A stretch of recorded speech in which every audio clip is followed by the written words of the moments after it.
welcome back to my channel. It's Jamie Casiño, ang inyong binibili. So for today's video, nakita nyo naman, iba na ang color ng hair ko. So ipapakita ko sa inyo kung ano ang ginawa ko or paano ko ginawa yung ganitong hair dye from purple to blue. Medyo faded siya and medyo may pagka-bubblegum effect because nanggaling ako sa purple color na buhok. So if you guys wanna know how I got this hair, just keep on watching.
Ayan guys, after, I guess, less than 24 hours, ito na yung kinalabasan ng hair ko.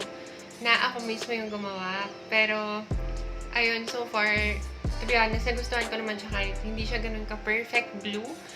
Kasi, nagkaroon siya ng bubblegum effect for me. Kasi may mga natira pang violet dyan. Tsaka, ang sabi sa akin ng friends ko, kapag nag-fade pa daw to, super ganda daw nito nung nakakalabasan nito. Kasi nga, yung dye, yung hair dye na ginamit ko, hindi siya ganun ka-pigmented. So, ayun yung maganda sa kanya. And suggest ko din kung mag-dye kayo ng hair, is parang may kasama na siyang, maganda yung parang may kasama na siyang conditioner inside, or naka-blend na sa kanya. Hindi yung sobrang purong dye.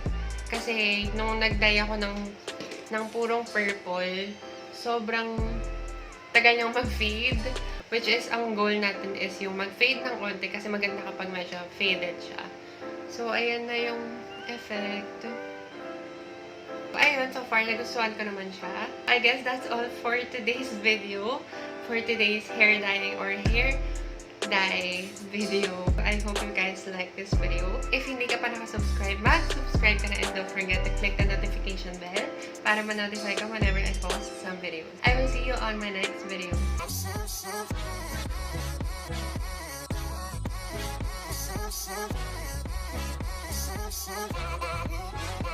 So